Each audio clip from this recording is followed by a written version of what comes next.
Ray's own brother dragged him into a legendary dungeon like he was an extra luggage. My man got downgraded from older sibling to a family mule in one lifetime. I am Ray, and my only goal is to steal the throne from every single one of these so-called geniuses who looked the other way. Let me rewind. This guy had the most broken disadvantage: no color, no magic, a complete colorless in a world of mages. He carried gear for a decade and even watched his prodigy brother become a legend. Then a god threw him away because he was bored and wanted to play with a human toy. Kronos, the god of time and space, didn't betray him.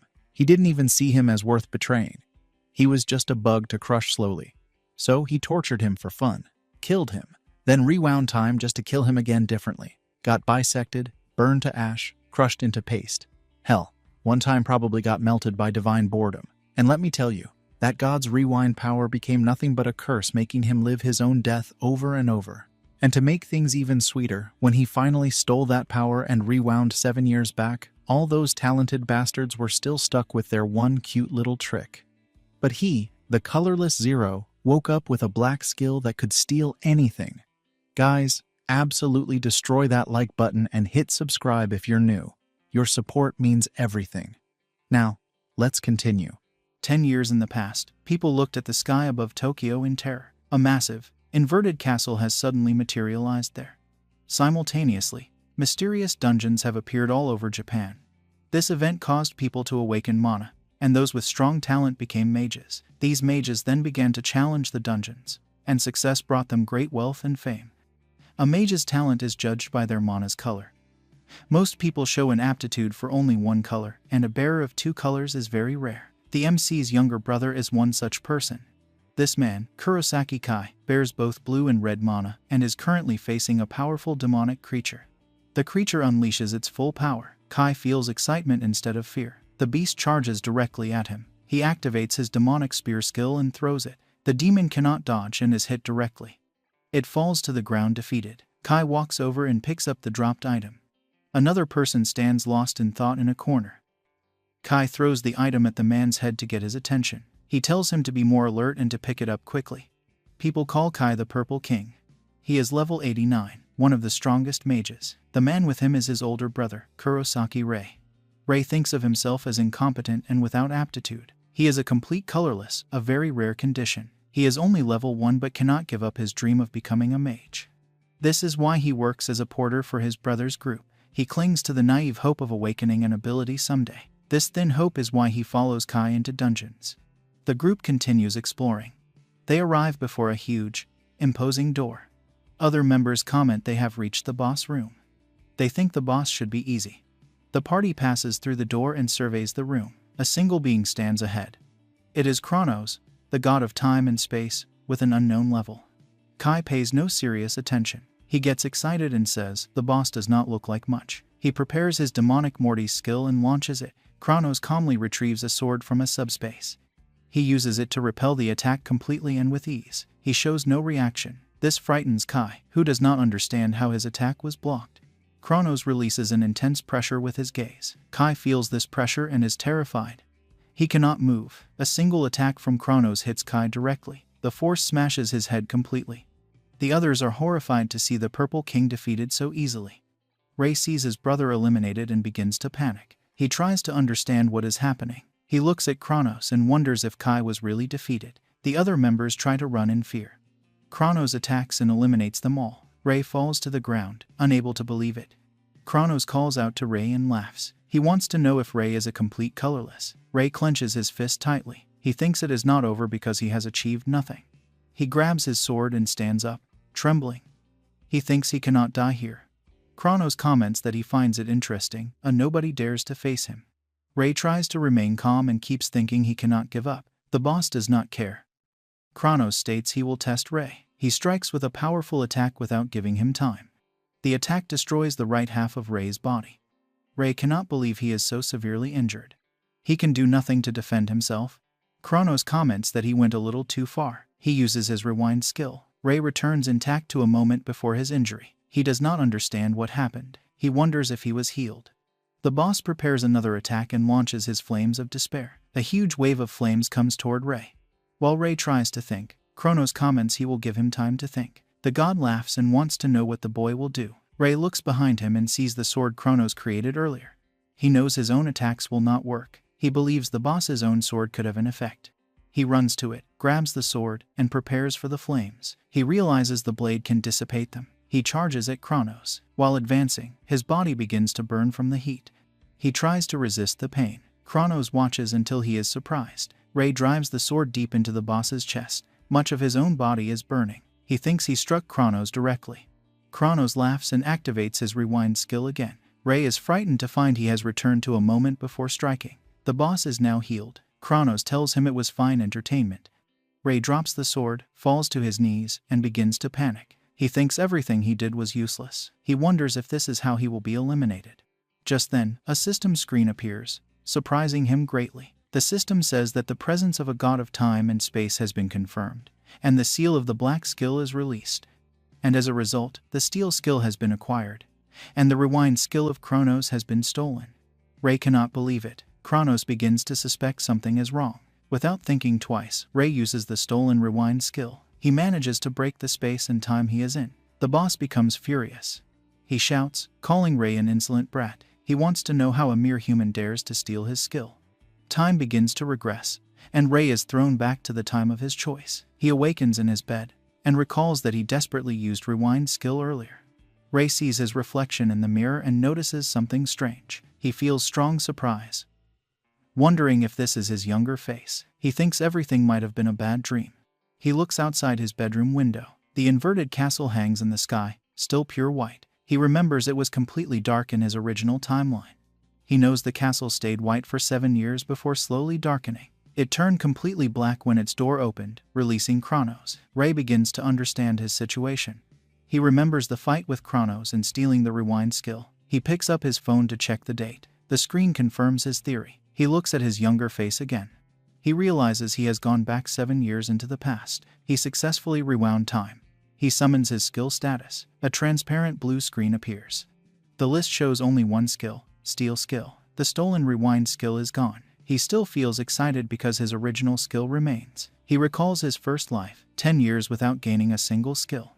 He feels sure this one skill will change his future. A notification chimes on his phone. He reads it and realizes he has returned to the exact day of the Mage Qualification exam.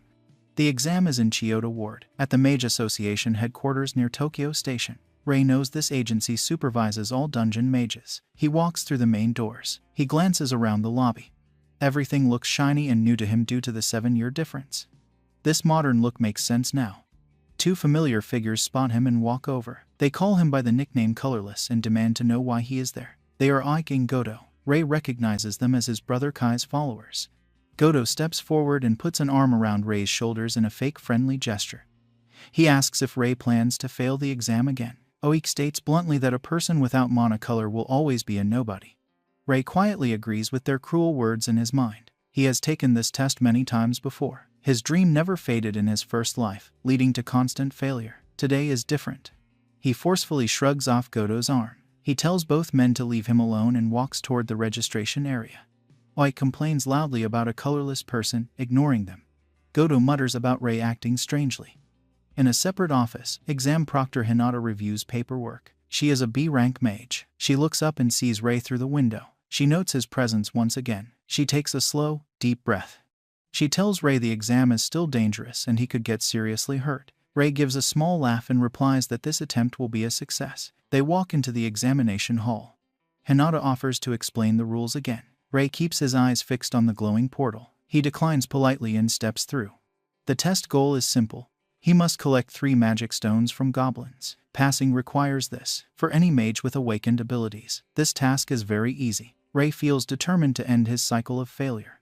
A low growl comes from the dungeon shadows. A sinister creature steps out to block his path. Ray remembers this incident from his original future. This monster should never appear in a level 1 dungeon. He now faces a red-capped goblin of level 37. Proctor Hinata watches through a monitoring screen. She cannot believe what she sees. She shouts an alarm about the high-level monster. She grabs her sword and rushes into the dungeon to help. She screams at Ray to run away immediately. Fear fills Ray, but not for himself. The power difference between Hinata and the monster is too large. He remembers from his past life that she lost this fight. She fights the red cap to protect him. She struggles to block its powerful attacks. She realizes she is losing and feels real fear. The red cap smashes through her defense with one strong blow. The force throws her body across the rocky ground. Ray's thoughts race. In the previous timeline, she fought to give him time to escape. Those injuries ended her mage career. He believes his own weakness caused her ruin. His face hardens with new resolve. The red cap turns its attention toward him. Ray prepares to stand his ground. He tells himself the outcome will be different. He throws his dagger at the monster's head. He knows this red cap has a skill that makes its body stronger. The creature blocks the dagger easily with its arm. Ray understands normal attacks are useless. He jumps forward and punches the monster directly in its face. He hopes his steel skill made a difference. The red cap becomes angrier. It prepares to swing its weapon. Suddenly, the creature stops. It seems confused by a strange feeling. A system notification appears. The message informs him he has stolen the body enhancement skill from the red cap. His own physical power increases immediately. Ray looks at the now weakened monster. He attacks again with full force. This time, he easily cuts the monster in half with his sword. He says aloud that without its skill, the monster is just weak meat. Hinata observes the scene with deep confusion. She cannot understand Ray's victory over the red cap. Ray takes a steadying breath, thinking his power to steal skills is incredible. Hinata walks over and demands an explanation. Ray feels embarrassed and decides not to reveal his black skill. He claims it was a lucky coincidence. This makes Hinata furious, and she tells him to stop lying.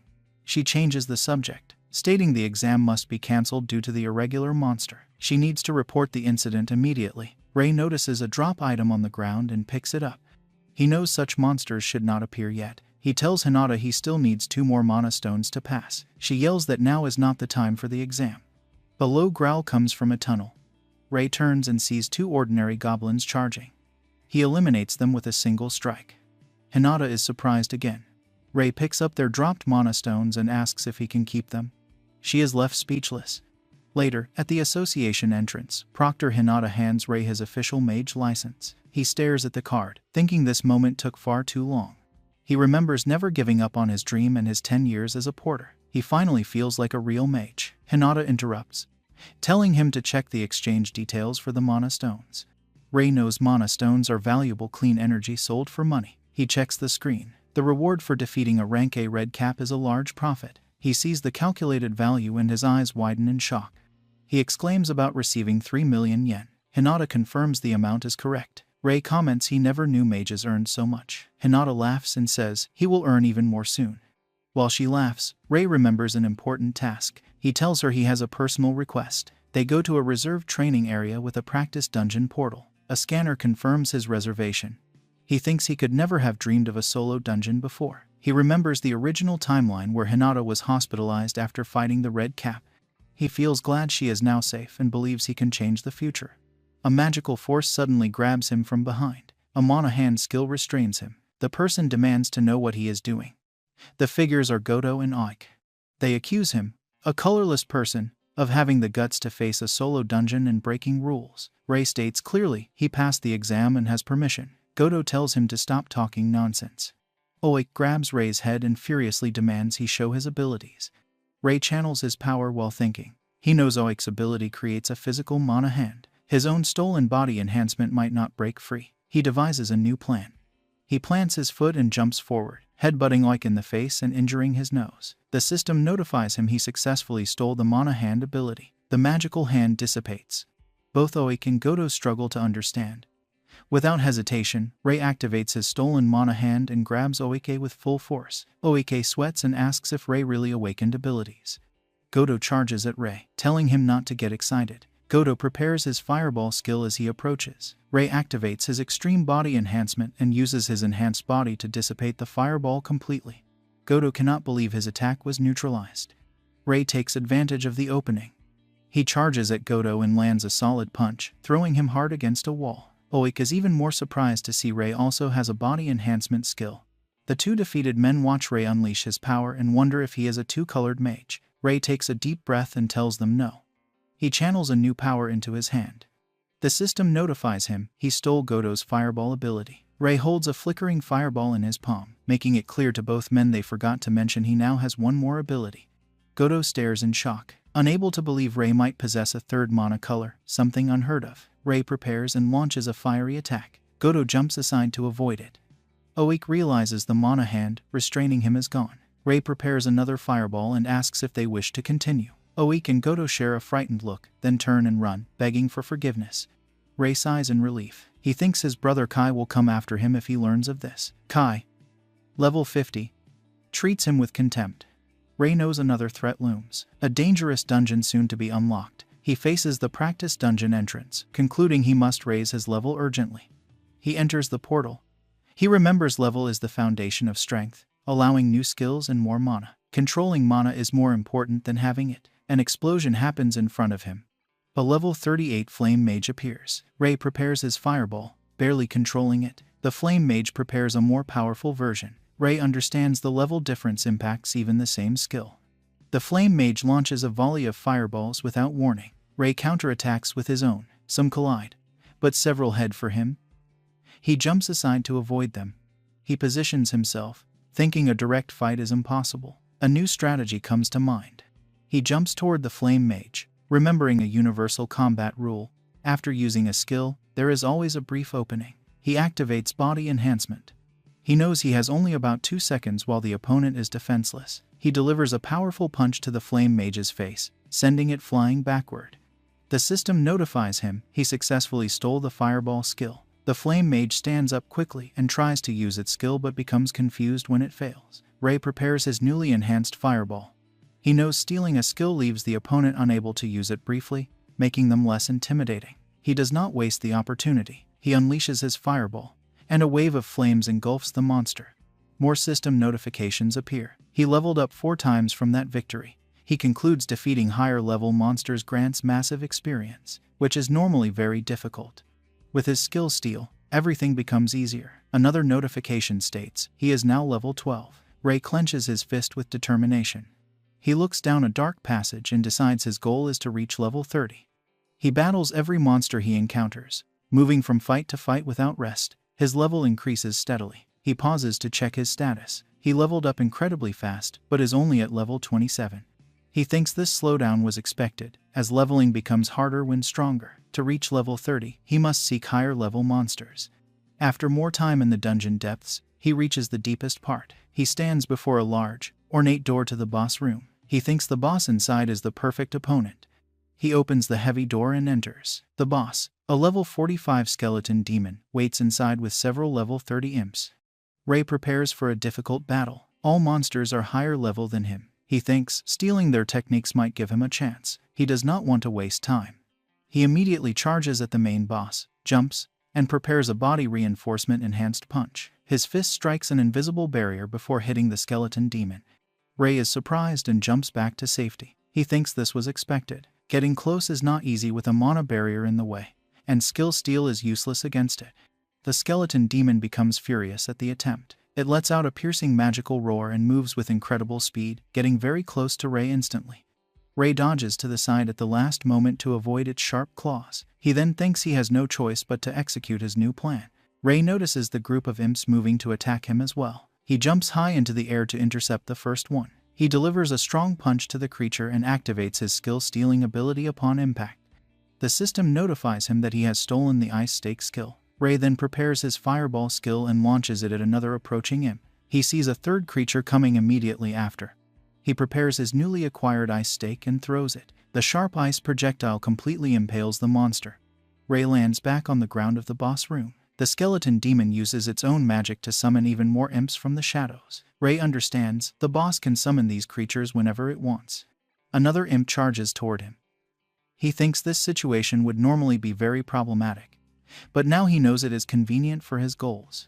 He confidently charges forward and eliminates the imp with another quick strike. The system notifies him he has leveled up to 28. Ray realizes the boss could provide an infinite source of experience if it keeps summoning. Another system notification then catches his attention. The message informs him his mana mastery has reached the required point. Because of this achievement, the synthesis skill unlocks. The skeleton demon seems to sense this change. It loses its composure and starts screaming loudly in rage.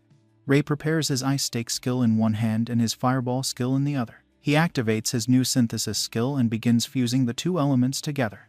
He jumps toward the boss, channeling all his power into a new form. He attacks using the newly created Fire Spear skill. The skeleton demon reacts by using its mana barrier. A powerful clash happens between the two forces. The boss's mana barrier begins to crack under the pressure. Ray manages to break through it completely. He uses his body enhancement skill next. He delivers a powerful punch directly to the skeleton demon's face. The boss becomes dazed from the strong blow. Ray thinks the magical protections are now gone. Without thinking twice, he delivers his fire spear strike at the exposed monster. The spear of fire completely burns the skeleton demon. The boss drops a large mana stone upon its defeat. The system notifies Ray that he has leveled up several times, reaching level 33. Ray thinks about his synthesis skill, an advanced technique that combines different skills to create stronger ones, usually usable around level 30. He picks up the valuable drop and sits for a moment to rest. He admits to himself he had doubts about winning. A new system message states the required level was reached. The limit for skills acquired through skill stealing has now increased. The available skill slots increased to 5. Ray feels happy about this development. He thinks things will become even more convenient. After some time, he leaves the dungeon and returns to the agency entrance. He hands in the mana stone from the skeleton demon. Proctor Hinata looks very impressed. She expresses great surprise, asking if he really defeated the skeleton demon alone. She becomes even more shocked to learn Ray is already at level 33 after just one day. Ray feels embarrassed and comments he believes it was just luck. Hinata becomes a little suspicious. She states that leveling past 30 in a single day is not simple luck and is beyond normal understanding. Ray only gives an awkward laugh in response. The proctor emphasizes that with his current level, he can become a rank B mage immediately. Kurosaki Kai arrives at the agency at that moment. He seems surprised to see his brother there. He asks with arrogance if his brother is really a rank B mage, adding he does not think a mere little dog could achieve such a feat. Ray feels very angry hearing these words. Kai then tells Proctor Hinata that Ray is incapable of using a single skill. He reminds her Ray is completely colorless and demands to know if she is truly claiming his brother is now rank B. Hinata replies she is not making that claim directly. She states instead that Ray defeated a red cap and the skeleton demon alone. Kai does not like hearing this and gives his brother a very nasty look.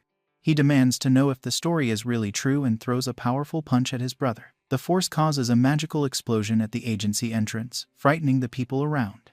However, the punch is completely blocked by a sudden, glowing mana barrier. Ray stands unharmed behind it. He laughs and tells his brother he needs to be more careful, as that was dangerous. Proctor Hinata shouts at Kai. She tells him firmly to stop causing trouble at the association. Kai tells Ray it seems true he has awakened some skills. Ray confirms this is the case. Kai makes it clear that having one skill is no reason for excitement. He begins channeling his immense purple mana to emphasize his point. He states he will see for himself if Ray is truly capable. Hinata becomes very worried by this declaration. She shouts to ask if Kai is really planning to fight inside the building. Kai explains that if his incompetent brother reached rank B on real merit, a test would not be a problem. He directly asks Ray if the skills used to reach rank B were all lies. Ray clenches his fist tightly in response. He thinks refusing his brother's challenge would only delay the inevitable problem. He states aloud that he already understands and accepts. Kai does not like this defiant attitude and calls Ray a damn insolent person. The two brothers move to a dedicated training arena within the association. Ray thinks carefully, knowing he must be cautious of Kai's greater mana control. He cannot let his guard down. At level 33, his combo is limited to 3 skills. Kai is level 50, with a combo of about 5 skills. Relying on numbers alone means defeat. Ray must reduce that gap. Ray strikes first with Ice Stake. Kai counters with Fireballs. The skills collide, causing an explosion. Kai is surprised to see Ray charge through the smoke using body enhancement. Kai notes the yellow mana, commenting Ray is a 2-color wielder. Ray calculates Kai's mana. After a 4th skill, he should have mana for only 1 more. Ray prepares skill synthesis, creates a fire spear, and charges. Kai observes the merged blue and red mana, suggesting Ray might be a 3-color mage. A sinister smile appears. Kai launches a basic fireball that slams Ray into the ground. Ray is frightened and confused. His synthesized skill lost to a basic 1. Kai states they exist on different levels. He prepares fireball again and shouts for Ray to dance, launching several rapid fireballs. Ray runs to avoid them. While running, he throws another fire spear. Kai counters with a basic fireball that neutralizes the spear and continues forward. Ray erects a mana barrier, but Kai's fireball breaks it and throws him down again. Kai laughs. He makes a dismissive gesture, telling Ray to bow his head and beg forgiveness. Ray sweats, knowing he cannot win with his current skills and mana. He remembers his life of submission but feels a new resolve. He stands with defiant confidence and shouts he will not bow. Kai states he understands and says Ray wants to learn the hard way. He activates Overclock on his fireball, consuming huge mana to double his control capacity. He creates 10 large fireballs simultaneously, declaring this the true power of a king. Ray feels intrigued. He recognizes this dominant strength and knows Kai temporarily uses absurd mana. Yet, Ray shouts a warning that he was waiting for this specific skill. Ray charges directly at his brother. Kai laughs and calls him an idiot for trying to dodge midair. He launches all 10 fireballs toward the airborne target. Ray activates his mana hand technique instantly. He throws the magical hand at the ground far behind him instead of at Kai. Kai cannot believe his brother used another skill mid-maneuver. Ray thinks 10 consecutive attacks are worthless if he can avoid them. He knows his brother still has a cooldown period. He uses the mana hand stuck in the ground to pull himself rapidly through the air, changing direction to land behind Kai. He turns quickly and plants his foot firmly. He lands a powerful punch directly in Kai's face. He knows Kai is defenseless in the brief moment after his large attack. The punch throws Kai hard onto the ground. The system notifies Ray he successfully stole the overclock skill. Ray thinks with his brother's strongest skill taken, Kai has nowhere to run. Kai tries to stand up, shouting insults. Ray feels surprised. Kai will continue fighting. Kai becomes truly enraged and states his clear intention to eliminate Ray. He creates an ice stake and combines it with a fireball's flames. This synthesis creates his powerful demonic spear skill. Ray cannot believe what he sees. He recognizes this as one of the strongest purple skills. He wonders if his brother learned it so early. He has no time to think as the attack comes straight for him. He jumps aside at the last second to avoid it. Kai does not care about the miss. He prepares 2 more demonic spears immediately. Ray realizes he only landed a hit earlier because his brother underestimated him. Now the serious Purple King is far beyond his reach. Ray jumps back quickly to avoid the spears. He does not realize his movements have backed him to the arena's edge. He is now cornered against the wall. Kai makes it clear he has not reached his limit yet. He asks if Ray understands that fact. Ray sees no escape route. He uses his own fire spear skill as Kai throws another demonic spear. The 2 attacks collide in the arena's center. A huge explosion results from the impact. The force throws Ray hard against the wall behind him. Ray tries desperately to stay on his feet. Kai states this power is why he is called the Purple King and proof he is the strongest. Ray breathes heavily and thinks his brother is right about the demonic spear's strength. Kai tells him not to act boastful just for using several colors. Hearing these words gives Ray a new idea. He looks at his own hand and knows he does not compare to his brother currently. He clenches his fist tightly. He questions himself about finding the true potential of purple skills. He keeps watching Kai from across the arena. He thinks about his own limitations until now. He was limited to synthesizing only 2 colors due to his mana capacity. He decides to test a new possibility. He activates the overclock skill he stole from his brother. Kai cannot believe what he is seeing. He wonders if it is really possible for Ray to use his signature technique. A system screen appears before Ray's eyes. He thinks his mana capacity has now doubled temporarily. The system notifies him his mana capacity increased due to overclock's effect. It also announces the black synthesis skill has been unlocked. Ray feels excited about unlocking this new skill at the most critical moment. Kai prepares another fireball while watching carefully. He wonders what Ray is planning. Ray observes the power flow into his hand. He knows this is the 3-color synthesis no one has ever achieved before. He begins to merge a red skill with a blue skill and finally a yellow skill. The fusion forms a new dark power called Abyssal Flame. Kai cannot believe his eyes. He is seeing black mana power for the first time. Ray reflects on the 3 basic mana colors, blue, red, and yellow. He has always heard he was not suited for any of them. Now, he knows that was not true. He has consumed this new mana. He realizes he is the ultimate black mage. Kai feels deep worry as his brother charges forward. He launches another skill and shouts for Ray to stay away. Ray ignores the warning and moves directly against the attack. He watches carefully and recognizes the right moment to make his move. He uses his own power to completely dissipate his brother's skill. He keeps charging ahead without slowing down. Kai continues to shout that such a thing is impossible. Ray keeps advancing with steady determination. Kai's worry increases, and he tries to create another demonic spear. Before he can throw it, Ray closes the distance between them. Ray prepares his Abyssal Flame attack once more. Both skills collide at close range. Kai cannot believe his powerful skill is useless against the black flames. Another explosion rocks the arena. Ray waits for the dust to settle after the blast. The air clears to show Kai fallen on the ground, defeated. Ray feels very exhausted from the effort. He falls to his knees, thinking he has finally defeated his brother. A system notification then appears. It informs him the Abyssal Flame skill is officially obtained through Black Synthesis. Ray considers the tremendous power he now holds. Proctor Hinata opens the arena door and rushes inside. She immediately asks Ray if he is okay. He feels a little embarrassed and replies that he is fine. Hinata expresses great surprise at what she witnesses. She demands to know what skill he has just used. Ray understands. He can no longer hide his true situation. He extends his hand and channels the new power. He comments that the skill appears to be a black one. Hinata feels very surprised by this information. She states this could make him the first black mage in the world. Ray asks if he will be forced to report this to the association. He expresses a desire to keep this power a secret if possible. Hinata becomes confused by his request. She emphasizes that hiding it means losing a great opportunity. Ray does not understand and asks her to explain more clearly. Hinata explains that the strongest mage of each color receives the title of king. Since Ray is the only black mage, he would be considered the Black King. Ray thinks about her words carefully. He finally says he is not interested in that title for now. He believes his level will not suddenly rise just by becoming a king. He looks over at his defeated brother on the ground. He asks Hinata if Kai will be okay.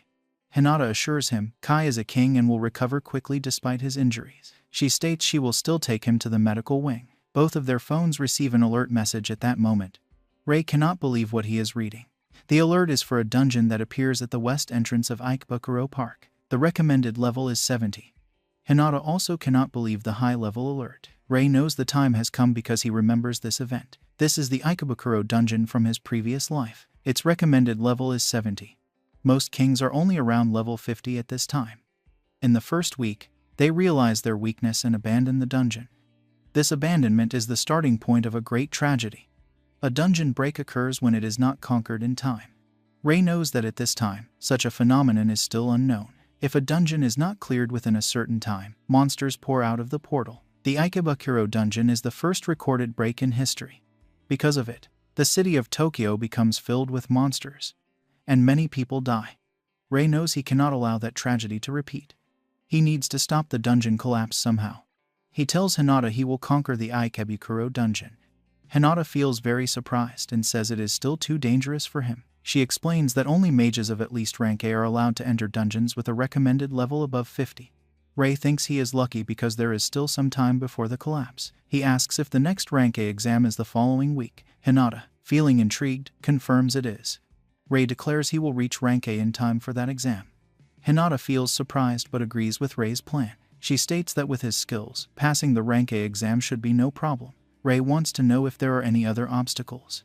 Hinata explains the requirement for the promotion exam. To take the rank A test, a mage must first clear a rank B dungeon in a group. This means Ray needs to find a party and clear such a dungeon within 1 week. Some time passes after this conversation. Ray feels completely devastated and without hope. He realizes he forgot all about Hinata's warning regarding forming a group. He checks the messages on his phone. Several people have replied to his inquiries, all asking why they would join a complete colorless. Ray thinks the news of his supposed lack of ability has already spread widely. He knows he has only 1 week to explore an uncharted rank B dungeon. He believes clearing it alone would be very difficult. He takes a deep breath, wondering what to do next. He then hears someone shouting at another person nearby. A woman stands with 2 friends, speaking very rudely to a 4th person. The woman tells the other girl she will make her work hard. Ray watches the 3 of them bullying the other and wonders what is happening. The woman states she allowed the girl to join their party because she heard she was a 2-color wielder. She says the girl's fire skill is complete garbage. The girl, named Ichinos, offers an apology. Ray stands up from his seat. He feels uncomfortable watching this scene because he was treated the same way not long ago. The woman continues being rude. She tells Ichinos she is nothing but dead weight on the team. Ray feels a shock upon hearing the name Ichinos. He remembers that in the future, this girl becomes known as the Scarlet Queen, a very powerful mage. Currently, she is still considered incompetent. He never imagined she suffered this kind of treatment from her own group. Ichinos pleads with the woman. She says if she is kicked out of the group, she cannot cover her sister's medical expenses. She shouts that she will do her best next time. The woman tells Ichinos to prove it during their upcoming raid. Otherwise, she will end up on the street. Ichinos agrees and promises to do her best. The group then starts to leave. Ray keeps watching, concerned about whether things will be okay. Later, Rei heads back to his house. He feels quite intrigued by what he saw. Ichinos will become the Scarlet Queen in a few years. Before reaching that point, she apparently went through many hardships. He remembers a key incident from his previous life. Around this same time, Ichinos was seriously injured during a boss battle and fell into a coma for several years. As he thinks about this, he makes a connection. He wonders if that serious injury will happen during the very raid she mentioned. He is not completely sure, but the situation does not seem normal. He concludes he should hurry to the dungeon. Sometime later, inside the Rank B dungeon, Ichinos' group stands before the boss room. The boss is a level 45 Dullahan. It drives its huge sword into the ground. The woman from the group smiles and says she has an idea. She pushes Ichinos forward and tells her to face the boss alone. Ichinos feels terrified. She states there is no way to defeat a Dullahan alone. The woman replies that if that is the case, Ichinos should pack her bags and leave the group. Ichinos says no and that she will try. The woman says she hopes Ichinos gives her best, asking if she will do all this for her little sister. Ichinos becomes thoughtful but soon turns to the boss. She replies that she understands. Ichinos trembles all over but still prepares her fireball skill. She throws it at the Dullahan. The attack has no effect on the creature, which just stands still. Ichinos becomes very worried seeing her skill fail. The Dullahan jumps high into the air and comes down, striking its attack on the ground. The strong impact throws Ichinos far away. While lying on the ground, she sees the boss coming for her. The Dullahan approaches to strike a final blow. Ichinos closes her eyes, thinking she truly is useless. Someone arrives, shouting while using the extreme body enhancement skill. Rei appears and prevents the attack. Ichinos feels very surprised while Rei throws the Dullahan hard against a wall. He then turns to her and asks if she is okay. Ichinos' group watches Rei from a distance. Their leader demands to know who he is. She knows the Dullahan is a heavy-type monster, yet Rei threw it with one blow. She becomes frightened and urgently wants to know his identity. The Dullahan stands up and lets out a piercing roar. Rei thinks this was expected. As his blow was not enough to defeat it, he observes Dullahan and notices its armor has a reinforcement ability.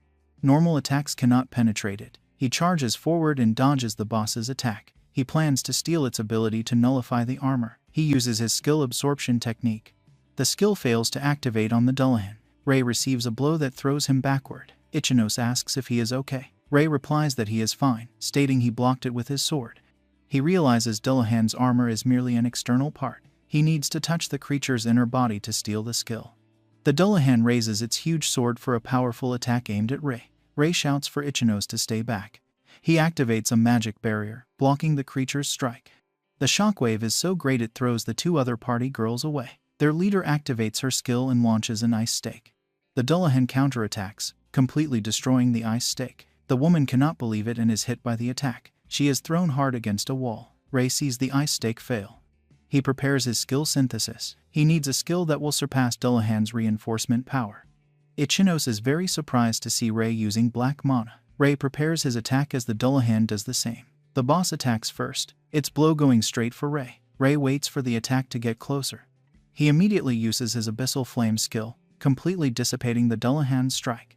Due to its power, the black flame continues toward the creature. The Dullahan is hit head-on. Its armor begins to crack, and a huge explosion happens around it. With nothing left to do, the Dullahan is defeated and drops an item before disappearing. Ichinos is very surprised. Rei defeated the Dullahan with one blow. She observes him and thinks he is amazing. She thanks him for saving her life. Rei says he is happy to see she is fine. He picks up the dropped item. He thinks he managed to save Ichinos from her destined coma. The group leader stands up and shouts, demanding to know what is happening. She feels apprehensive, thinking the boy is really strong. She gives a sinister smile, thinking the dungeon reward should be hers. She approaches them and tells them to wait. She makes it clear the reward goes to the person who registered for the dungeon. She demands Rei hand over the mana stone. Ichinos asks her to wait, stating Rei saved everyone. Rei emphasizes he does not mind giving her the drop, but in exchange, he wants Ichinos to be part of his group. This request leaves both Ichinos and the leader confused. Rei smiles and looks at Ichinos. He stresses he only wants this if she agrees. The group leader starts laughing, saying she was worried about his demand. She states she accepts his request. She puts her hand on Ichinos' shoulder and asks if she accepts. Ichinos feels hesitant but replies she is in his care from now on. The leader quickly grabs the mana stone from Rei's hand. While leaving, she comments she never thought she would get so much money from dead weight. Rei does not like her comment, Knowing who Ichinose will become, he can hardly wait to see the leader's face when it happens. Ichinose thanks Rei for the invitation. Rei becomes embarrassed and apologizes for making her leave her group so suddenly. He wants to know if she is sure everything is okay. She replies she is just a burden. She is surprised when Rei says it is okay. He extends his hand and tells her she will become much stronger than those who just abandoned her. Ichinose asks Rei if she will really become strong. Rei nods to imply yes. He then explains that before going to the dungeon, he saw her at the association and overheard her entire conversation. Ichinose remembers the embarrassing scene and feels a little sad. Rei notices her mood and quickly apologizes. He states it was a coincidence, but he thinks he can help her. He says this and extends his hand to her once more. Ichinose feels a little reluctant but soon replies that it is okay and she is in his care. Rei feels happy to hear this. He takes her hand and comments that he feels the same way. The next day, they go to the entrance of a new dungeon. Rei stretches and comments it is time to conquer a rank B dungeon. Ichinose asks if conquering this dungeon will allow them to take the rank A exam. Rei confirms that is exactly the goal. But he emphasizes it is not just that. He explains that inside this specific dungeon there is a key that can make her stronger. Ichinose feels intrigued about this key. She thinks that if she gets stronger and raises her rank, she can gather money for her sister's medical expenses. She raises her head and tells Rei they should move forward. Both enter the rank B Crystal Cave dungeon. Something soon catches Ichinose's attention. She quickly points ahead, showing Rei several black wolves. Rei steps forward and tells her to leave it to him. He uses body enhancement and charges at the creatures. He lands his first blow on one wolf and uses his incredible speed to eliminate several more very quickly. Ichinose feels impressed watching Rei fight. She thinks her previous group, the Isoyama team, was strong. Seeing Rei's way of fighting, she believes he is on another level. She concludes her old group is not even close to his skill. After dealing with the wolves, they keep walking through the cave. Rei turns to her and explains their objective there. He promises her his full support. Ichinose steps forward and replies that she understands. She positions herself for battle. She thinks defeating many monsters is the strategy to level up quickly. She keeps in mind she can only use basic attacks at first. Several more creatures approach. Ichinose thinks she needs to try to change her approach. She casts her fireball at the approaching monsters. Rei watches her fight from a distance. He thinks this is a test for Ichinose, but he really wants to see if she will realize her true weapon. He then notices some creatures approaching from behind her. Rei equips his sword. He makes it clear to the monsters he will not allow them to interfere. Ichinose keeps fighting alone but does not notice one creature behind her. She ends up being attacked. She looks around and thinks that no matter how many she defeats, more keep appearing. She takes a deep breath and reflects that if she continues at this pace, her mana will run out quickly. A new idea comes to her mind. She immediately turns and sees Rei fighting other monsters. Watching him in action, she knows he is trying to make things easier for her. She concludes she needs to stop lamenting and must meet his expectations. She prepares her fireball again and keeps eliminating monsters whenever she can. She starts leveling up several times from the experience. While casting her skill, she begins to notice her mana is not running out. Rei notices this change too. He thinks this was expected. He remembers that Ichinose is built for long battles, and her greatest weapon is her enormous mana pool. A system notification appears for Ichinose at that moment. She feels very surprised by what she sees. The system notifies her that the skill furnace has been unlocked. Soon after, they reach the boss's room of the Crystal Cave. The boss is the Great Slime, a level 52 monster. Rei steps forward and charges at the creature. While striking his attacks, he shouts for Ichinose to use the skill she just unlocked. Without hesitation, she activates Furnace, and her body becomes enveloped by an intense flame. She feels very surprised by this and wonders if this is really her power. Rei watches her and thinks about the Furnace skill. It increases the firepower of her abilities in exchange for a high mana cost. He knows this suits Ichinose perfectly because of her huge mana reserves. Ichinose casts her fireball ability, now intensified by the Furnace, and it is an instant kill. Rei feels very impressed with her new power. He thinks she is even more incredible now. He knows that with her tremendous mana combined with Furnace, she will definitely become the Scarlet Queen. Rei tells her that she did a great job. Ichinose says she was very surprised at first, then laughs and makes it clear this is all thanks to him. They then leave the dungeon, and Ichinose comments they finally completed the condition to participate in the Rank A exam. Rei replies yes. He thinks that finally it is time for his promotion, and he will achieve it no matter the cost. On the day of the Rank A promotion exam, Proctor Hinata explains the process will first evaluate each candidate's combat potential before simulated battles.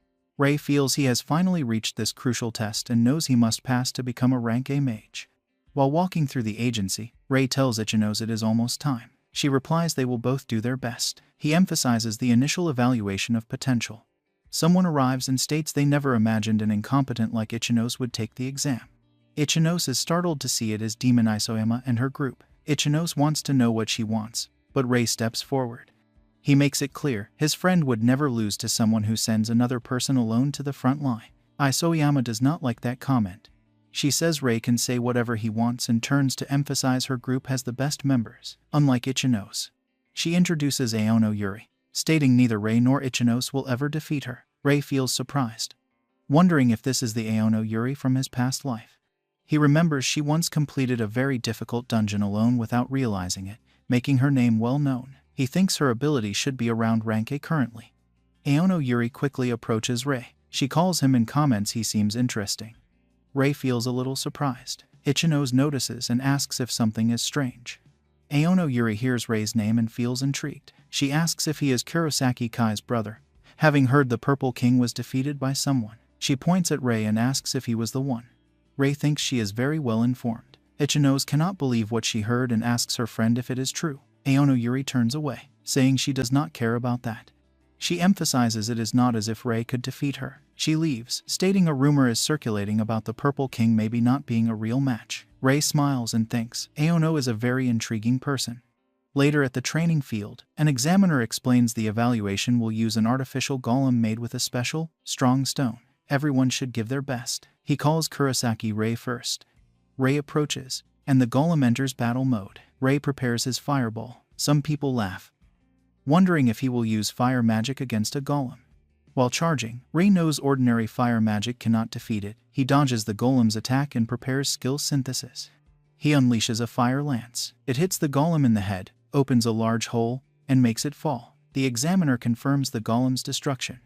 The people who laughed cannot believe it, wondering if it was a two-colored attack. Aono Yuri states Rei fused fire with blue mana to increase his fire magic's power. Next, Ichinos is at the mana evaluation. The examiner asks her to put her hands on a crystal to assess her mana quantity. Isoyama comments Ichinos should be ashamed. After placing her hand, Ichinos releases an incredible amount of power. Isoyama and the others are left open-mouthed in disbelief. Isoyama starts thinking Ichinos must be cheating, unable to believe she has that much mana. The simulated battle test begins soon after. The examiner announces the first battle is between Ichinos and Isoyama. Ichinos takes a deep breath to focus. Isoyama thinks she will show everyone Ichinos is a fraud. The instructor shouts for them to start. Isoyama wastes no time and casts her ice stake magic. Ichinos waits for the attack to get closer. She prepares her fireball and throws it at the ice stakes. The skills collide in a huge explosion that completely shatters the ice. Isoyama is shocked. She states she never expected Ichinos to have such firepower and demands to know what is happening. Ichinos does not want to prolong things. She prepares her fireball again, which scares Isoyama. Ichinos casts her skill, but Isoyama uses her magic barrier to block. Isoyama shouts for Ichinos not to underestimate her while blocking. She thinks Ichinos is an idiot because her attack is too simple and plans to wait for her to finish before counterattacking. However, the attacks keep coming without stopping. Isoyama finds it strange and wonders why Ichinos has not stopped. Rei watches his friend fight. He knows once Ichinos with her massive mana starts an attack, a simple magic barrier will not stop her. Ichinos intensifies her attacks. Isoyama's magic barrier starts to crack and soon breaks completely.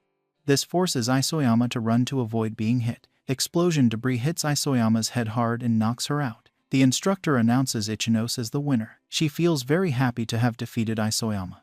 Rei goes to her and congratulates her, highlighting it was a beautiful battle. Ichinos, feeling excited, comments this is too good to be true. She wishes Rei good luck. Someone then approaches. Rei thanks her and sees who his opponent will be. The instructor shouts for Kurosaki Rei and Aono Yuri to get ready. Rei comments that his simulated battle opponent is Aono Yuri. He thinks the fight will be very interesting. Aono points her finger at Rei. She asks if there is a reason for him to take the exam because he seems more prepared than other participants. Rei states he has something very important he needs to do.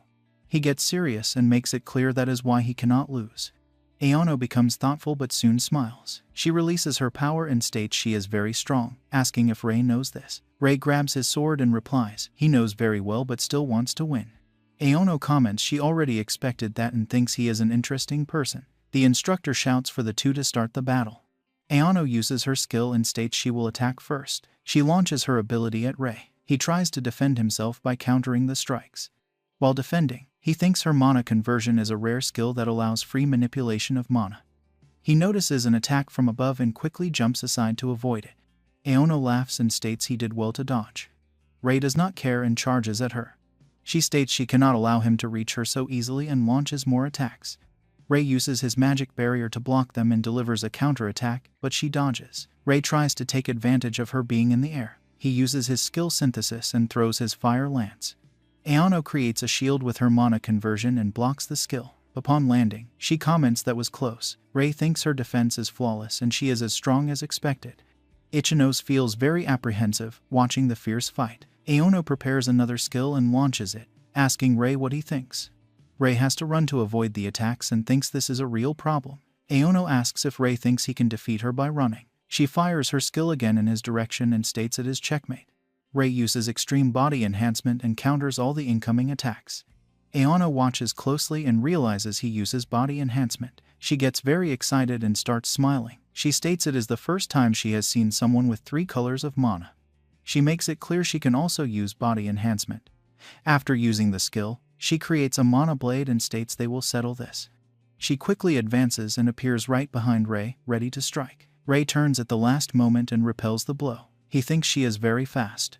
Aono does not care and starts delivering several consecutive attacks with her mana blade. Rei defends as best he can until she strikes with more force, forcing him to jump aside. Rei realizes her power is absurd. He moves very quickly close to her and grabs her arm. She states that was a terrible choice. Aono feels something strange and becomes confused. The system notifies Rei that her extreme body enhancement has been absorbed. She jumps aside, realizing her power is fading. Rei takes advantage of the opening and advances. He lands a direct hit on her. Aono coughs from the strong impact. Before falling, she states Rei was hiding his power. She falls to the ground. The instructor announces Rei as the winner of the simulated battle.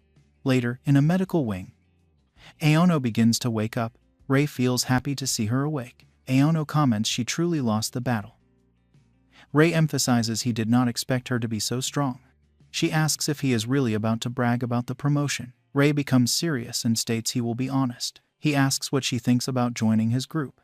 Aono feels very surprised by the sudden invitation. Rei states, according to the battle result, she was also promoted to rank A. He emphasizes that to conquer the most difficult dungeons, he needs her power. Rei feels confused when he sees Aono laughing. She soon stops laughing and states he really is an interesting guy. She says it is fine, and thinks things may become more interesting if she follows him. They shake hands, and she states she is under his care. Just then, a strong tremor suddenly happens. Ichinos feels very frightened and wonders if it is an earthquake. Rei looks outside, and wonders if it is what he thinks it is. Elsewhere, Kronos, the god of time and space, who is still completely sealed, smiles and mutters the time has finally come. Back with Rei and his group, the strong tremor finally stops. Aya Ichinos wonders if it is really over. Rei keeps thinking about the earthquake.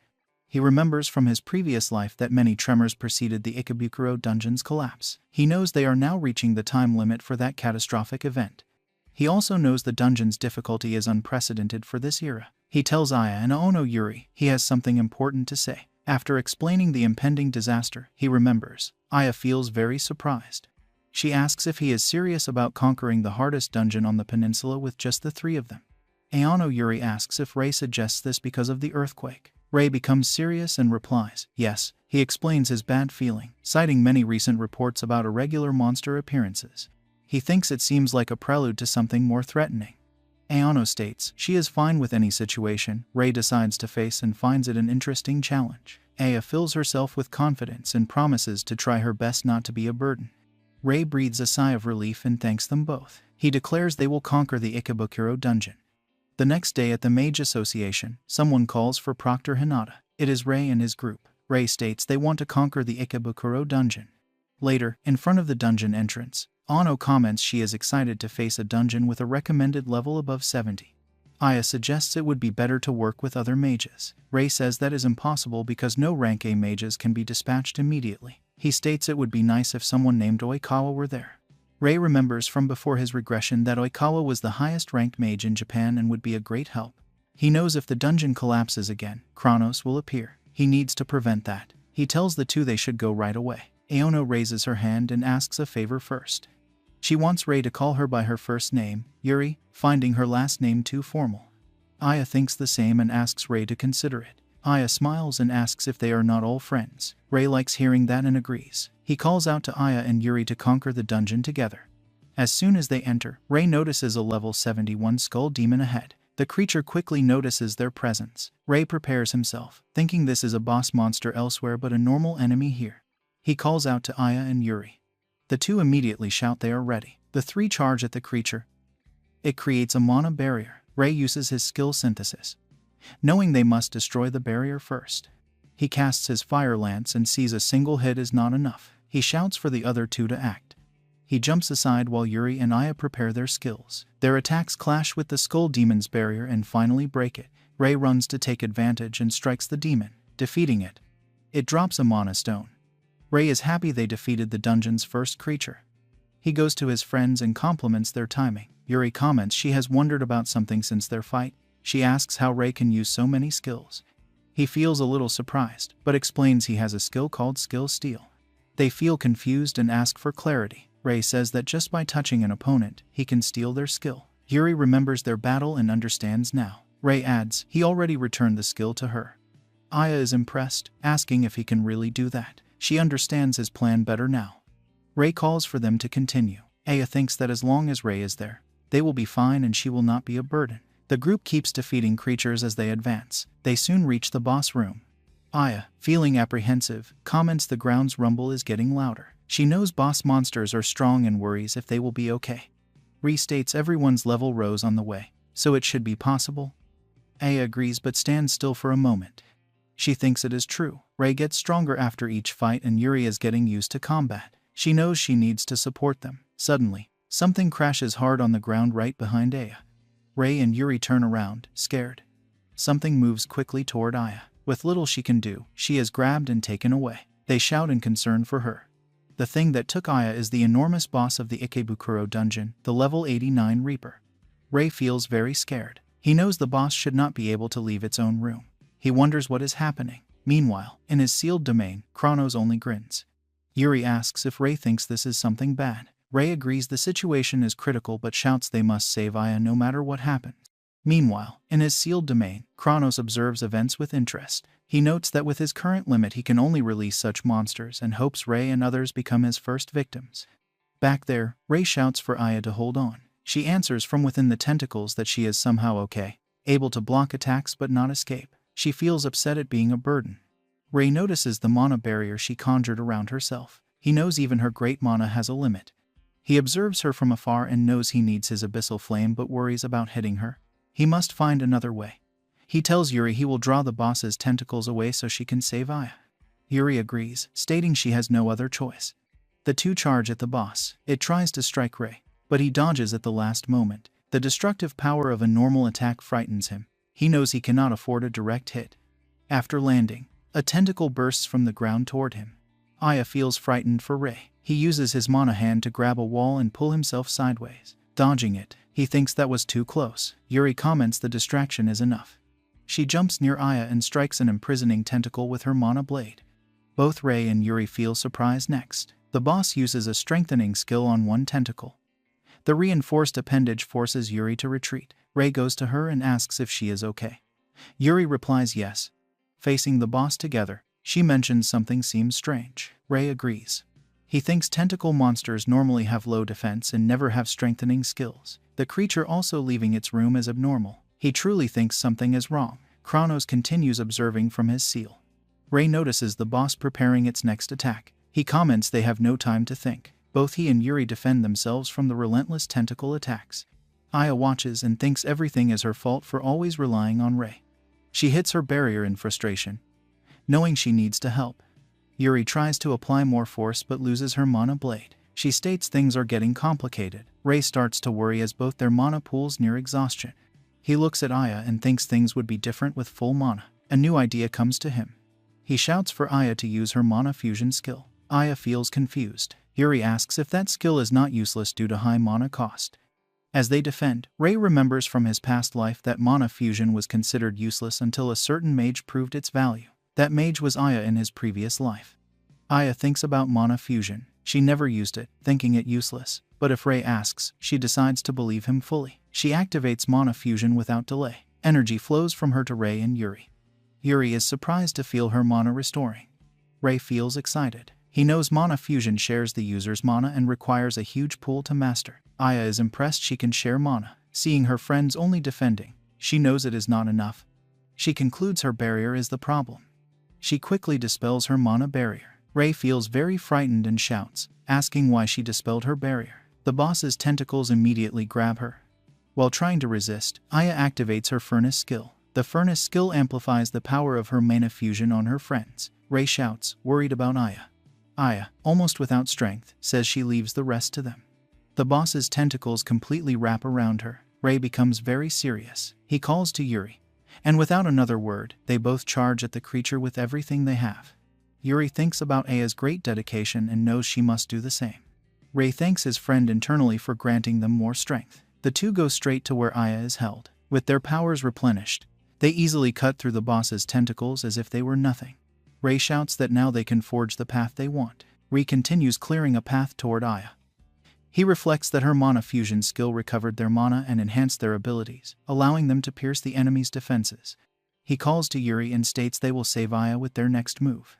Aya, meanwhile, is almost out of strength and remains completely trapped. Rei struggles to advance through the boss's tentacles and is forced to retreat briefly.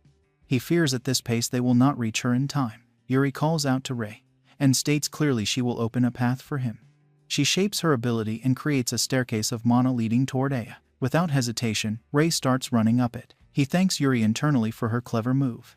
But the boss refuses to allow his advance and attacks with more tentacles. This time, Rei activates his body enhancement and dashes forward at high speed. He cuts through the tentacles as if they were nothing. He reaches Aya, picks her up in his arms, and jumps away to safety. He looks back to see if the boss will attack them in the air. Seeing no movement, he lands with Aya and asks if she is okay. Aya laughs weakly and says she already expected him to save her. Rei feels happy to see she is fine. Yuri goes to Aya and thanks her for saving everyone by restoring their mana. She remarks that Aya is very brave. Aya smiles and thanks Yuri but then turns toward the boss. She states she does not think they are done yet. Then, something strange happens with the severed tentacles at that moment. They all begin to regenerate rapidly. The boss then launches its tentacles toward the group, forcing them to jump back. Rei comments it will be a big problem if the monster keeps regenerating. One tentacle bursts from the ground and tries to hit Yuri, but she dodges and counterattacks it. She then yells at Rei, wanting to know his plan because the situation could get much worse. In response, Rei tells her to leave things to him. Yuri states that although it is frustrating, she will leave it to him if he has a plan, but they don't have enough time. Rei stabs his sword into the ground and rushes forward at full speed, stating he will finish this soon. Yuri looks at his abandoned sword and wonders if he will attack using only his body. A tentacle attacks, but Rei dodges. He thinks the boss can regenerate even after being hit by his abyssal flame once. He activates his overclock skill, considering that doubling his firepower might work. He begins preparing his power and creates his abyssal flame. The boss does not stay still and lets out a huge roar. Rei waits for the right moment, and as soon as he sees an opening, he launches his abyssal flame at the creature. The Reaper becomes terrified seeing the powerful attack approach. Unable to do much, it is brutally struck, and a huge hole is blasted through its body. The boss is defeated and crashes hard to the ground. Rei breathes a sigh of relief, seeing his attack succeed. Elsewhere, Kronos feels very surprised to see his creature defeated. He never imagined the Reaper would be beaten. He becomes angry and, still observing them, decides to ensure none of them leave alive. Aya feels excited seeing Rei eliminate the creature. She does not notice something strange happening behind her. A strange dark power emerges from the defeated creature's body and rapidly advances toward the group. Rei senses something approaching and shouts for everyone to be careful. Rei comments it is coming from the defeated Reaper's body. Suddenly, the entire boss corpse begins releasing that strange dark energy. Rei shouts at everyone to run away immediately. He states he does not know what it is, but they must get out as fast as possible. They run from the strange energy chasing them. Ray ponders they have already prevented the dungeon from collapsing, and now he cannot die there. They see a light at the end of the tunnel and shout that it is the exit. The dark energy catches up to them. Aya, Yuri, and Ray become frightened, realizing they will not escape. Just then, a voice shouts for them to move aside, and a huge magic shield appears behind them, blocking and destroying the dark energy completely. Aya feels surprised. Ray looks to the side to see who it is. The man closes the barrier and laughs, stating they were almost attacked. Aya thanks him but asks for his identity. The man introduces himself as Oikawa Hikaru. Aya feels quite surprised to learn who he is. Oikawa asks if she knows of him. Aya tells Ray this is the person he mentioned before entering the dungeon. Ray confirms this and emphasizes Oikawa was the helper he wanted. He thinks Oikawa is currently stronger than any of them as a rank S mage. He remembers Oikawa was known as the Yellow King in his previous life. He reflects on Oikawa's barrier skill, believing it is truly powerful and prevented disaster. Oikawa explains that when he entered the dungeon, the situation looked bad, but he is glad he arrived in time. He states he was at another dungeon on a national request. Someone there informed him about the Ikebukuro situation. Ray feels intrigued about the informant but quickly remembers Proctor Hinata yelling at him for being reckless. He concludes it must have been her. Oikawa becomes serious and asks if Ray is the Purple King's brother. Ray feels surprised. Oikawa knows his brother and immediately asks if they are acquainted. Oikawa replies he has heard of Kai many times but was not very interested. He adds Ray does not need to worry about that. Ray says he understands and thanks Oikawa for the help. Oikawa laughs and says it is fine, as he did not do much. He emphasizes Ray did well in defeating the dungeon boss. At that moment, the drop left by the boss begins to shine intensely. Oikawa walks over, picks it up, and comments that a stone this large means the boss was very strong. He tosses the stone to Ray and congratulates him. Ray feels surprised and asks if he can really keep the drop. Oikawa states that regardless of what happened, Ray conquered the dungeon. Before leaving, Oikawa says he looks forward to Ray's future achievements and is sure he will become even more remarkable. After Oikawa leaves, the group feels very surprised by the entire event. Later, they all head to the Mage Association building. Aya comments that Oikawa is quite a peculiar person. Ray agrees and thinks Oikawa might just be easygoing or have too much free time. Hinata sees Ray and shouts his name with great worry. She says she was anxious because he took too long after his morning request. She adds that the dungeon he entered is recommended for level 70 and above, making it extremely dangerous. She then changes the subject and asks about their conquest progress, wondering if they cleared the area near the entrance. Ray places the boss's drop on the counter and states they completely conquered the dungeon. Both Hinata and the other proctors are shocked seeing the drop. Hinata shouts loudly, demanding to know how that is possible. Soon, people receive reports that someone conquered the Ikebukuro dungeon. They feel surprised and wonder who did it, as it is a level 70 dungeon. Elsewhere, a bald man yells for someone to schedule a meeting with the dungeon conqueror and the association. Later, Aya thinks she can finally cover her sister's medical expenses after the conquest. During a press conference interview, she expresses gratitude to Ray for inviting her. Isoyama sees Aya's interview on a large screen. One of her colleagues calls her, asking if that is really Aya. Isoyama stands completely stunned, thinking this must be a lie. Kai sees the news that his brother is the dungeon conqueror and becomes furious, calling his brother a bastard. Meanwhile, Oikawa receives a message from a mysterious person that asks if the colorless person really conquered the Ikebukuro dungeon. Oikawa confirms it with LOL and says the colorless has indeed grown stronger. Next day, Ray walks through the city and looks up at the conquered dungeon. He thinks it is good he prevented the collapse of Ikebukuro dungeon. He clenches his fist and concludes he only succeeded because of everyone's help. He thinks he needs to get stronger no matter what. 3 days pass, and back at the association, Hinata spots Ray and informs him the association is full of people talking about him lately. Ray feels embarrassed and says it's quite embarrassing. He changes the subject and asks if she has something to tell him. Hinata states his group received a special request to conquer a certain dungeon. They feel surprised. Ray wants to know why. Since they just advanced to rank A, Hinata replies that their Ikebukuro conquest is likely the reason. She shows a document and explains dungeon explorations are usually requested by mages themselves, and the association only allows such requests to a limited number. Aya gets excited and says they must be counting on Ray's strength. Ray smiles awkwardly and says no, as he was not the only one requested. He turns intrigued and wants to know who the requester is. Hinata apologizes and says her superiors ordered everything to remain secret. Yuri states that since it is an interesting mission, she wonders why they cannot accept it. Rei emphasizes it is a request made through the association, so it does not seem suspicious. Hinata tells Rei that in addition to the request, a rank S mage will accompany them. The next day, everyone gathers at the designated meeting point. Rei says the mage accompanying them will meet them there. Aya wonders what kind of person it could be. They then hear someone calling them. It is Oikawa, who arrives and states they will be working together on the dungeon conquest. Everyone feels very surprised to learn Oikawa will be joining them. After everyone enters the dungeon, Rei states he never expected Oikawa to join them. Oikawa laughs and admits he knew from the start and wanted to surprise them. He adds he is still excited because the whole world is paying attention to the conquest they will achieve together. Aya comments that Oikawa seems a very carefree person. Rei says that regardless, he knows Oikawa is a rank S mage. He calls to Oikawa, mentioning he heard about a complicated mechanism inside this dungeon.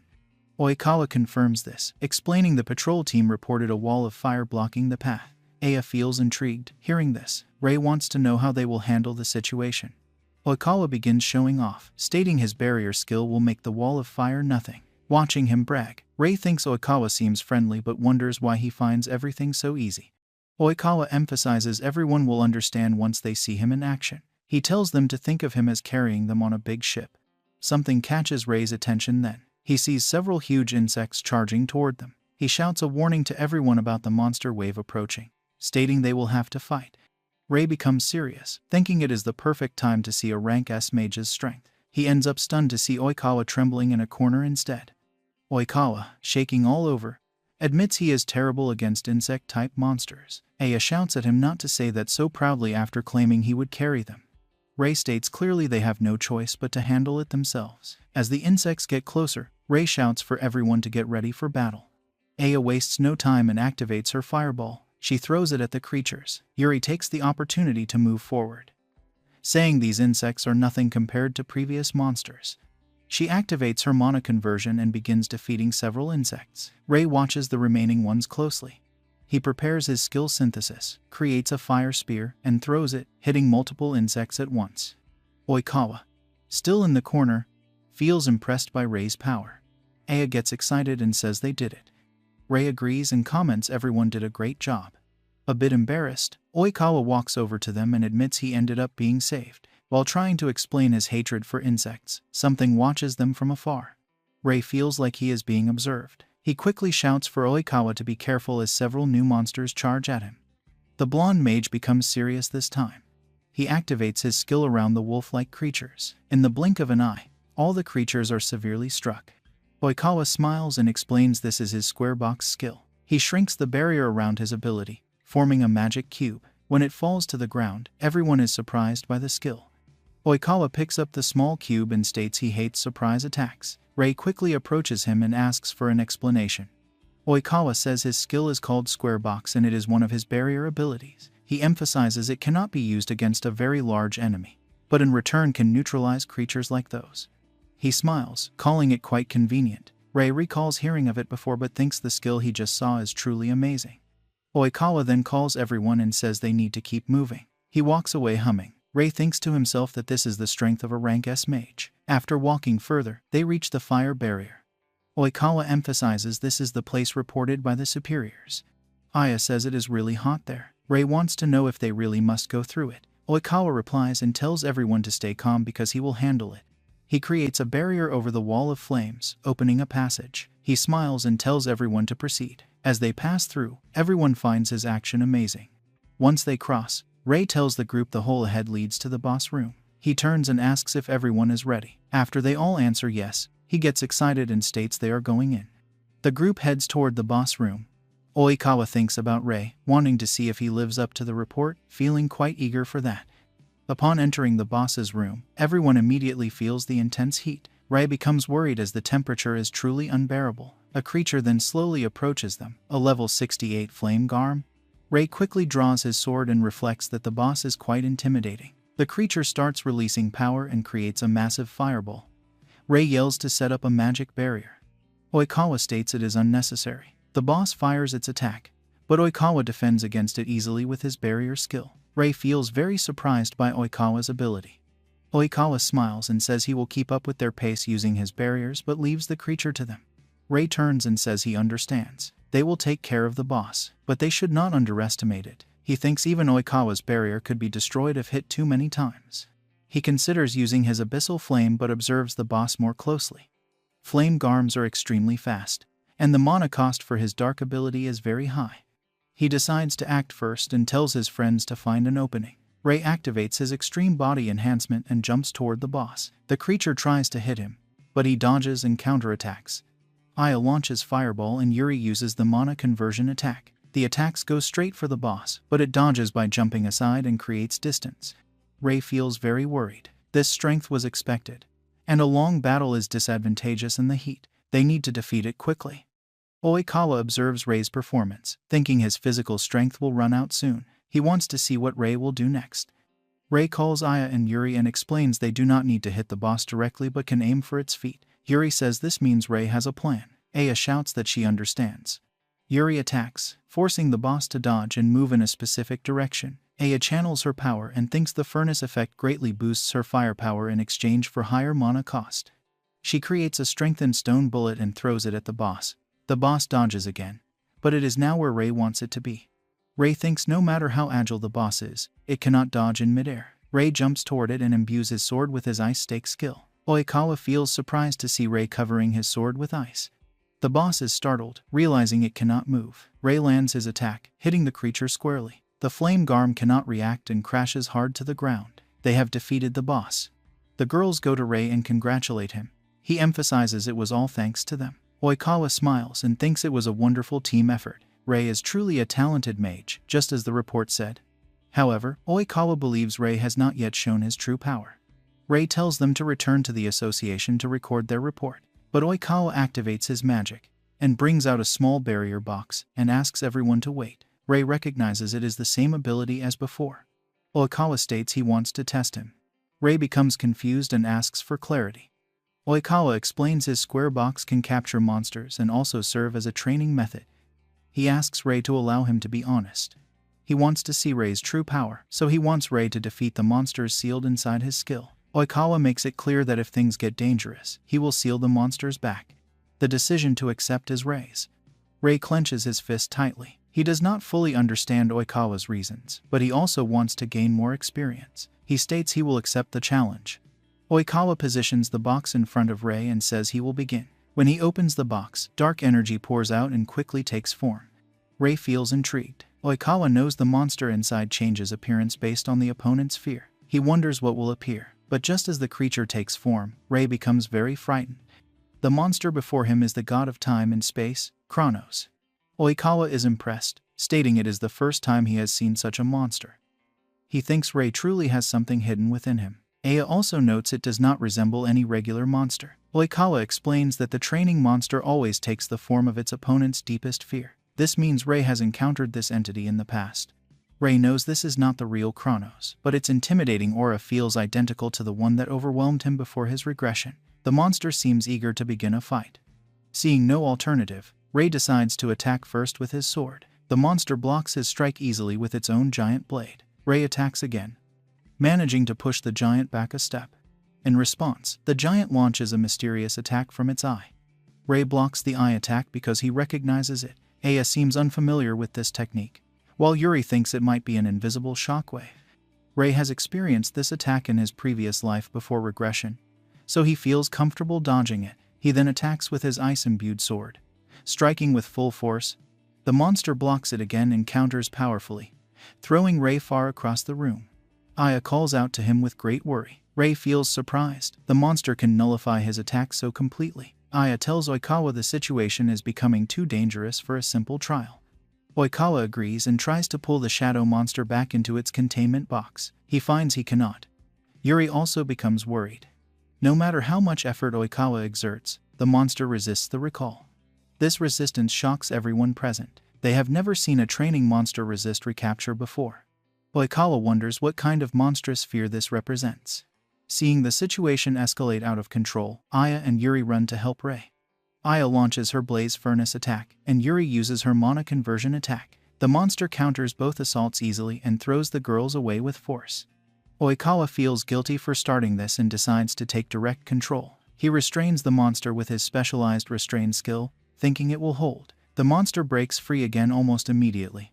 This second failure shocks both Rei and Oikawa. Oikawa thinks that if this continues, the monster will wipe out the entire group.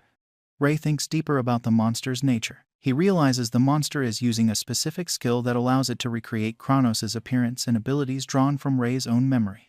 If this theory is true, Rei knows a way to control the situation. Rei plans to steal the very skill that allows the monster to recreate itself. He launches a final, determined attack. During the clash, he uses his skill steal ability and drains the replication skill from the monster. This action ends the monster instantly. Oikawa stands in shocked silence, beginning to wonder deeply about Rei and the true extent of his power. Surprisingly, 3 days later, Oikawa and Yuri appear before the Blue King to submit their official report about the incident during Rei's trial. Later, Yuri is waiting alone in a hallway with growing irritation. Oikawa finally appears and apologizes for being late. They walk toward the courthouse of the Blue King. Yuri does not hold back her criticism. She reminds him he almost got everyone killed during Rei's trial. Oikawa lowers his head in acknowledgement. He states he never expected things to spiral out of control. Yuri calls his explanation a weak excuse. She tells him to be thankful that Rei forgave him so easily. Oikawa admits his mistake and adds that Rei's power is far beyond what he ever imagined and exceeds even the details in her report. The thought of facing the Blue King after such chaos makes him anxious. He wonders if their leader will overlook this mistake.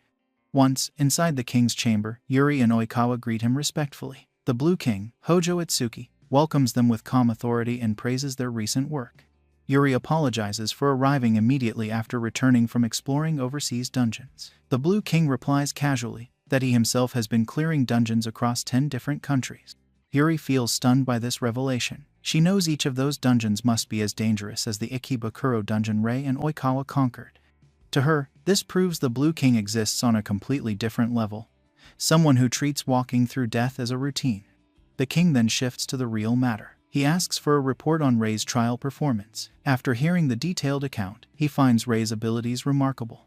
Oikawa admits Rei is an S-rank warrior who may now be stronger than himself. The Blue King thinks that his combat skills are also excellent. Moreover, he has a skill that allows him to steal an enemy's skill. He believes, then Rei might be exactly the kind of mage he needs. He tells Oikawa and Yuri then he has a favor to ask both of them. Meanwhile, Rei and Aya arrive at the association headquarters. Rei thanks Aya for supporting him during the difficult trial. Aya wonders where Yuri is. Proctor Hinata spots them and quickly calls Rei over. She informs him that the Blue King has summoned him personally, though the reason remains unknown. This news makes Rei feel slightly tense and surprised. Later, Rei and Aya enter the courthouse of the Blue King. Inside, the king greets Rei with a warm demeanor. It is Rei's first time seeing Hojo Itsuki, the Blue King, in person. In his past life, this man was known as the True Color King, a warrior who believed the strong must protect the weak. Rei had admired him deeply. But the Blue King later died in a dungeon collapse while shielding civilians, becoming a hero who saved countless lives. To meet him again, alive, feels surreal to Rei. He quietly wonders why fate has brought him here now. Before he can speak, Yuri enters the chamber. She states she has a secret to reveal. Aya feels shocked to see both Yuri and Oikawa inside the chamber and demands an explanation. The Blue King reveals the truth himself. Both Yuri and Oikawa are members of the Apostles of the Holy Staff, an elite group under his direct authority. Their mission is to scout extraordinary talent. Rei and Aya realize the rumors about this secret group were true all along. The king further reveals he was the one who ordered Rei and Aya to clear the special dungeon, and he is the one who sent Oikawa with them. Oikawa laughs awkwardly and admits he wanted to test Rei's strength by letting him face the monster alone. Yuri grins and says she only joined his party because it looked fun. Getting to the point, the Blue King then states he is interested in recruiting Rei. However, multicolor mana users are extremely rare, and he wants to understand Rei before making a final decision. He asks Rei a simple but heavy question about what he truly wants as a mage. Rei remembers his past life, his failures, his weakness, and his solemn vow to defeat Kronos. He answers without hesitation that he wants to become stronger than anyone else. The king then asks if Rei wants to surpass even him and rise to the level of a color king. Rei answers yes with unshakable resolve. The Blue King smiles, pleased with his spirit. He offers him a place among the Apostles of the Holy Staff. Rei feels shocked by the offer, but the king assures him that joining the elite group will open a path far greater than anything he has known before. Later, Oikawa leads Rei and Aya to the briefing room of the Apostles, where the other elite members of the Apostles are already waiting for them. Rei recognizes them as elites from the Order of the Blue King, known as the Apostles of the Holy Staff. A mage named Kurohashi looks at the group and boasts he was expecting warriors, not kids. Shiroi, the girl next to him, reminds Kurohashi that he is the same age as them. Boy sitting in front, Azuma, teases Kurohashi for this, but Yashiro tells Azuma not to provoke anyone. Oikawa welcomes the new members and begins briefing them on the Blue King's request. He explains the mission is to conquer 2 dungeons, the Tama Dungeon and the Makuhari Dungeon. Both require a level above 65, so they will split into 2 teams. Oikawa states his team will consist of Yashiro, Shiroi, and Azuma to conquer the Makuhari Dungeon. Rei and his squad, along with Kurohashi, will conquer the Tama Dungeon. But Kurohashi immediately expresses his dislike for this plan. Yuri asks Kurohashi if he is unhappy. Kurohashi yells, he is. Oikawa explains that Rei's team's reports are satisfactory and that Rei himself wields 3 colors of mana. Kurohashi argues that having more colors does not mean he is strong enough, comparing him to his brother, Kurosaki Kai, whose failure everyone knows. Rei feels surprised to hear his brother's name mentioned. Kurohashi adds that Kai was also a member of the Apostle of the Holy Staff and was called the Purple King but was not worthy of the title. Rei remembers that Yuri once shared a similar low opinion of the Purple King. Kurohashi repeats that more mana colors do not equal strength. He also voices his suspicion that Oikawa helped Rei conquer the Ikebukuro dungeon. Aya shouts in Rei's defense, stating he is not weak. Yuri adds calmly that Kurohashi can see Rei's strength for himself inside the dungeon, seeing no other choice. Kurohashi reluctantly agrees. Yuri teasingly comments that Kurohashi is still weak when it comes to girls. Oikawa confirms the groups will remain as planned and motivates everyone to do their best. He tells Kurohashi specifically to witness Rei's true power in the dungeon. Kurohashi replies he will see it for himself. They leave the briefing room, and Rei thinks he must show his true strength to Kurohashi. However, he knows it is still not enough to face Kronos, and he needs more powerful comrades. Later, they reach the Tama dungeon, and once they are inside, monsters immediately begin approaching. Rei suggests they attack together. Kurohashi finds this strategy boring and instead runs excitedly toward the monsters to slay them alone. He attacks offensively with his red mana, thrashing every monster in his path. Aya is amazed by his display of firepower. And after clearing the first wave, Kurohashi laughs at Rei, telling him he cannot compete. He announces he plans to hunt all the monsters alone and tells Rei to just stay and watch. Rei sees this as a challenge and does not want to lose. He asks Aya and Yuri to wait and then also runs excitedly after the monsters. The girls decide to stay back and watch the boys perform. Rei also thrashes the monsters in his way. Kurohashi even compliments his moves. The girls watch from a distance, discussing how amazing it is that Rei is keeping up with Kurohashi's killing streak. Yuri explains that Kurohashi relies on brute strength and is not a team player, being less effective against human enemies. Plus, his attacks damage wide areas, which is why he tops the list for killing the most monsters. Yuri thinks that even in a scenario perfectly suited to Kurohashi, Rei is still managing to compete. After clearing all the monsters, the team reaches the outside of the boss room. Aya is amazed as it only took 10 minutes. Rei feels he was able to bring out more firepower while competing with Kurohashi, and he has never felt like this before. Just then, the door to the boss's room opens and the team enters. Aya suggests they focus on killing the boss, while Kurohashi thinks killing the boss will be easy for him alone. Rei senses a strange aura and looks up where the mysterious ugly-looking boss has appeared. And that is it for today. If you enjoyed this recap, don't forget to subscribe, hit the like button and drop your thoughts in the comments. Until next time.